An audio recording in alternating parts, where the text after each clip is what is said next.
Hello అండి. Welcome back to our channel సరే story time. ఈరోజు చెప్పుకోబోయే కథ రాణసఖి 48 టిప్స్. కథలోకి వెళ్ళబోయే ముందు తప్పకుండా లైక్ చేసి సబ్స్క్రైబ్ చేసుకుని కామెంట్స్ చేయండి ఫ్రెండ్స్. ఇక కథ చూద్దామా? రాణసఖి 48 టిప్స్. అలా తిరిగే బదులు ఒకసారి ఫోన్ చేసి ఎక్కడ దాకా వచ్చారు అడగొచ్చు కదా అని అన్నారు. ఆ సంగతి మర్చిపోయిన అత్తయ్య గారు ఉండండి ఫోన్ చేస్తానని కాత్తయ్యనికి సోదాన్ని ఫోన్ చేసింది. కాత్తయ్యని ఫోన్ ఎత్తగానే హలో కాత్తయ్యని ఎక్కడ దాకా వచ్చారు అని అడిగింది సౌదామిని. ఇంకొక 15 minutes పడుతుంది అనుకుంటా సౌదామిని.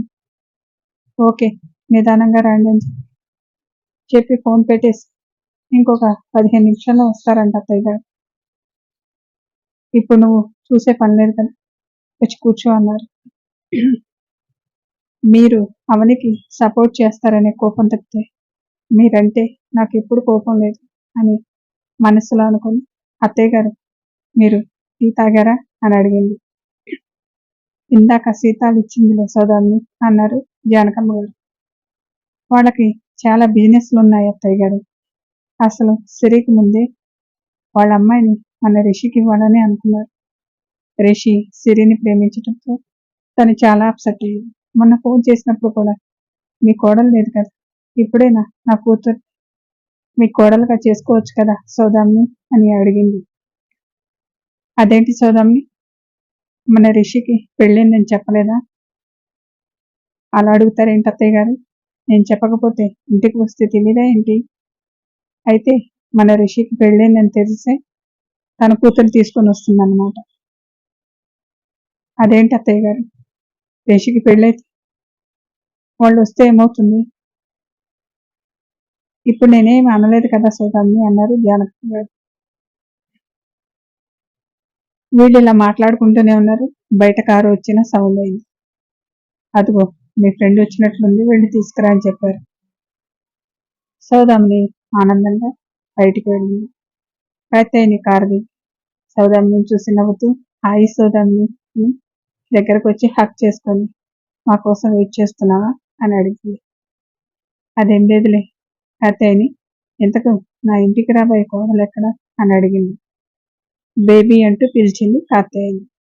కారులో నుంచి మోకాళ్లపై దాకా స్కర్ట్ సీవ్లెస్ టాప్ వేసుకొని కారులో నుంచి దిగి చుట్టూ చూస్తూ మీ ఫ్రెండ్ వాళ్ళ హౌస్ ఇదేనా మమ్మీ అని అడిగింది.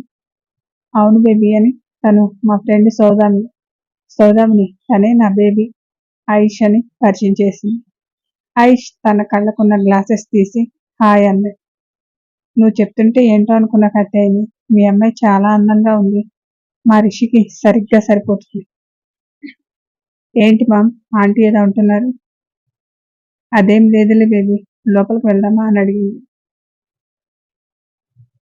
మీ ఫ్రెండ్ వాళ్ళ హోమ్ అంటే ఇంకెంత బాగుంటుందో అని ఊహించుకున్నాను. ఇంత చిన్నగా ఉంది ఏంటి మమ్మీ అని అన్నది ఆయిష్. ఆయిష్ అలా అనేసరికి సౌదామిని బిత్తరపోయింది. తమ ఇల్లు చూసి ఇంద్రభవనంలా ఉంటుందని అందరూ అంటూ ఉంటారు. కానీ ఆయిష్ అలా అనేసరికి సౌదామినికి నచ్చలేదు. కొంచెం చిన్నదైనా బాగానే ఉంది కదా బేబీ పద వెళ్దాం అన్నది. నీకు నచ్చిందేమో మమ్మీ నాకు నచ్చలేదు నేను ఇక్కడ ఉండలేను అని మొహమాటం లేకుండా చెప్పేసింది ఆయిష్. బేబీ వచ్చిన వెంటనే నచ్చలేదంటే ఎలా? కొద్దిసేపు ఉండి చూడు అప్పుడు నచ్చకపోతే ఇంటికి వెళ్ళిపోదాం అని అన్నది కాత్తయ్య. ఏంటి మమ్మీ చూసేది? మా ఫ్రెండ్స్ అందరికి కూడా ఇంతకన్నా పెద్ద పెద్ద హౌసెస్ ఉన్నాయి. నువ్వేంటి మమ్మీ ఇంత తక్కువ వాళ్ళతో ఫ్రెండ్షిప్ చేస్తున్నావు అని అన్నది ఆయిష్. ఆయిష్ అలా అనేసరికి సౌదామిని మొహం మాడిపోయింది. ఆయిష్ ఏంటి ఆ మాటలు తప్పు కదా ఆంటీ వింటే బాధపడతారు. సౌదామిని వైపు చూసి సారీ ఆంటీ నాకు ఏదైనా మొహం మీద చెప్పే అలవాటు అన్నది. ఇట్స్ ఓకే ఆయిష్ లోపలికి వచ్చి చూడు నీకు నచ్చుతుంది అన్నది. బయట నచ్చనిది లోపల ఏం నచ్చుతుంది ఆంటీ? ఆంటీ చెప్తున్నారు కదా పద లోపలికి వెళ్దాం అని కాత్తయ్యని ఆయిషని తీసుకొని లోపలికి వచ్చింది. జానకమ్మ గారు సోఫాలో కూర్చొని సౌదామిని కాత్తయ్యని వాళ్ళు లోపలికి చూసింది. జానకమ్మ గారు చూపించి తను మా అత్తయ్య గారికి చెప్పింది సౌదామిని. కాత్యాయని మర్యాదపూర్వకంగా కూడా నమస్తే చెప్పకుండా ఓ అలాగా అని అన్నది అంతే. జానకమ్మ గారికి చూడగానే కాత్యాయని పద్ధతి అస్సలు నచ్చలేదు. ఇక ఆయుష్ అయితే ఎదురుగా పెద్దవారు ఉన్నారని కూడా లేకుండా జానకమ్మ గారికి ఎదురుగా కాలు మీద కాలు వేసుకొని కూర్చుంది.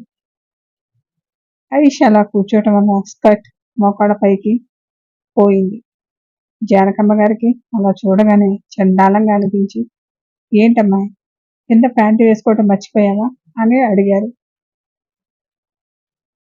జానకమ్మ గారు అలా అడగగానే ఆయుష్ తనని కాదన్నట్లు ఫోన్ చూసుకుంటూ కూర్చుంది. నిన్నే అమ్మాయి వినిపించటం లేదా అని కొంచెం గట్టిగా అన్నారు. అప్పుడు ఆయుష్ తల ఎత్తి చూసి అమ్మాయి అని మొన్న పిలిచింది అని కొంచెం సీరియస్ గా అడిగింది. నువ్వు అమ్మాయివే కదా అందుకే అలా పిలిచాను. వాట్ మమ్మీ ఇక్కడేంటి అంతా ఇలా ఉన్నారు? అమ్మాయి ఏంటి అమ్మాయి, నా పేరు ఆయుష్ అని తెలీదా అని అన్నది. అత్తయ్య గారు తన పేరు ఐశ్వర్య, అలా పిలవండి, అమ్మాయి అంటే తనకు నచ్చదనుకుంటా. ఇది మరీ విడ్డూరంగా ఉంది, అమ్మాయిని పిలిస్తే తప్ప. అత్తయ్య గారు చెప్పింది వినండి అని చిన్నగా చెప్పింది సౌదామిని. సర్లే అని చెప్పి మీ ఐశ్వర్యకి ప్యాంట్ వేసుకోమని నువ్వైనా చెప్పాలి కదా అని అన్నారు జానకమ్మ గారు. సౌదామిని మీ అత్తయ్య గారు ఎప్పుడు ఇలాంటి బట్టలు చూడలేదా? దాని కింద ప్యాంటు వేసుకోమని అంటున్నారు. మాకు ఆడపిల్లలు లేరు కదా, ఆడపిల్లల బట్టల గురించి సరిగా తెలియదు, అందుకే అత్తయ్య గారు అలా అంటున్నారు, ఏమనుకోవద్దు అత్తయ్యని అని అన్నది సౌదామిని. ఏంటి సౌదామిని నువ్వనేది? ఆడపిల్లలు కింద ఏమీ లేకుండా ఇలాంటి బట్టలు వేసుకుంటారా అని ఆశ్చర్యంగా అడిగారు. జానకమ్మ గారు అక్కడే ఉంటే ఇంకేమంటారా అని అత్తయ్య గారు మీ రూమ్ లోకి వెళ్ళి కొద్దిసేపు రెస్ట్ తీసుకోండి అని చెప్పింది సౌదామిని. ఇక్కడే ఉంటే ఇంకేం చూడాల్సి వస్తుందో అంటూ జానకమ్మ గారు రూమ్ లోకి వెళ్ళారు. ఏంటి సౌదామిని మీ అత్తగారు ఇక్కడే ఉంటారా అని అడిగింది. లేదు కత్తయ్యని నీకు ఫోన్లో చెప్పాను కదా, తన కోసమే ఇక్కడ ఉంటుంది. ఆయుష్కి అక్కడ కూర్చోవటం ఇష్టం లేక మమ్మీ నా రూమ్ ఎక్కడ అని అడిగింది. సౌదామిని వెంటనే పైన ఉందిరా చూపిస్తాను కత్తయ్యని, నువ్వు కూడా అని పిలిచింది. పైకి తీసుకువెళ్ళి ఆయుష్కి రూమ్ చూపించింది సౌదామిని. ఆయుష్ మొహం చిట్లేస్తూ ఈ రూమా అని అడిగింది. ఏమైంది ఆయుష్ నీకు నచ్చలేదా అని అన్నది సౌదామిని. నాకు అస్సలు నచ్చలేదు మమ్మీ, ఇక్కడ 1 వీక్ ఉండాలని తీసుకొచ్చావు, నేను ఒక క్షణం కూడా ఉండను, మనం వెళ్ళిపోదాం పద మమ్మీ అని అన్నది ఆయుష్. ఆయుష్ అలా అంటుంటే సౌదామిని మొహంలో నెత్తు చుక్కలేదు.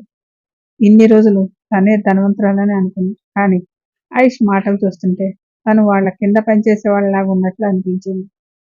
కూల్ బేబీ, ఈ ఒక్కసారి రూమ్ సరిగా చూడు, బానే ఉంది కదా అని అన్నది కాత్తయ్యని. అవునా, అయితే నువ్వు ఉండు అని కోపంగా అన్నది. సరే అయితే ఈ ఇంట్లో నీకు ఏ రూమ్ నచ్చిందో చెప్పు, ఆ రూమ్లో ఉండు అని ఆయుష్ని ప్రూవ్ చేయటానికి అన్నది కాత్తయ్యని. సౌదామిని నువ్వేమంటావు అని అడిగింది. ఇంకా అనటానికి ఏముంది, వాళ్ళు ఇక్కడి నుంచి వెళ్తే తన పరువు పోతుంది అని. సరే కాత్తయ్యని ఆయుష్కి ఏ రూమ్ నచ్చిందో చూడమను. నీకు ఓకేనా బేబీ? నాకు ఓకే, కానీ ఈ ఇంట్లో నాకు నచ్చిన రూమ్ ఉంటుందని నేను అస్సలు అనుకోవటం లేదు. ఒక్కసారి చూడు బేబీ, నీకు నచ్చలేదంటే మనం వెంటనే ఇక్కడి నుంచి వెళ్ళిపోదాం. ఓకే మామ్ అని రూమ్ చూపించండి అన్నది. ఆ ఫ్లోర్లో ఉన్న ఇంకొక గెస్ట్ రూమ్ చూపించింది. దాన్ని చూసి మొహం చిట్లించింది, వెంటనే బయటకు వచ్చింది. ఇక ఆ ఫ్లోర్లో ఉంది రిషి రూమ్. అది చూపించకుండా కింద ఇంకా 2 రూమ్స్ ఉన్నాయి కాత్తయ్యని. ఆయుష్ రిషి రూమ్ చూసి అదిగో ఆ రూమ్ ఉంది కదా, అది చూపించలేదేంటి అని అడిగింది ఆయుష్. కాత్తయ్యని కూడా చూసి అవును సౌదామిని, ఆ రూమ్ చూపించలేదు, అది మా రిషి రూమ్ కాత్తయ్యని, అందుకే చూపించలేదు. మీ అబ్బాయి రూమ్ అయితే చూపించరా? అది కాదు ఆయుష్, ఆ రూమ్ లో రిషి ఉంటాడు కదా అందుకే అని నచ్చలేదు. ఐషు కోపంగా కాత్యాయని వైపు చూసింది. సౌదామిని అది కూడా ఐషుకి నచ్చదులే, ఊరికే చూపించు అని చిన్నగా చెప్పింది. సరే అయితే అని రాండి అని రిషి రూమ్ దగ్గరికి తీసుకెళ్లి డోర్ ఓపెన్ చేసింది. ఐష్ లోపలికి వచ్చి మొదట బెడ్ చూసింది. King size bed. దాని మీద డిజైన్స్ తో ఉన్న వైట్ బెడ్షీట్ నీట్ గా వేసి ఉంది. బెడ్ కి అటు ఇటు టేబుల్ ల్యాంప్, వాటి మీద ఫ్లవర్ వాజులు. వాజులో ఉన్న ఫ్లవర్స్ నుంచి మంచి స్మెల్ వస్తూ ఉంటే చూసి వావ్ అన్నది. తర్వాత గోడ మీద ఉన్న వాల్ పెయింట్ చూస్తూ సిరి రిషి ఉన్న ఫోటో దగ్గరకు వచ్చి హూ ఇస్ షీ అని అడిగింది. బేబీ, చెప్పాను కదా అతని వైఫ్ చనిపోయిందని. అవును కదమ్మా అని సిరి వైపు చూస్తూ బాల్కనీలోకి వెళ్ళి అంతా చూస్తూ లోపలికి వచ్చి, ఈ రూమ్ నాకు చాలా బాగా నచ్చింది, అయితే ఆ ఫోటో ఒకటి ఇక్కడి నుంచి తీసేయాలి అని చెప్పింది ఆయుష్. ఆయుష్ అలా అనగానే షాక్ అయి బొమ్మల ఇద్దరు అలా నిలబడ్డారు. Story continue. మళ్ళీ నెక్స్ట్ ఎపిసోడ్లో కలుసుకుందాం. Thank you.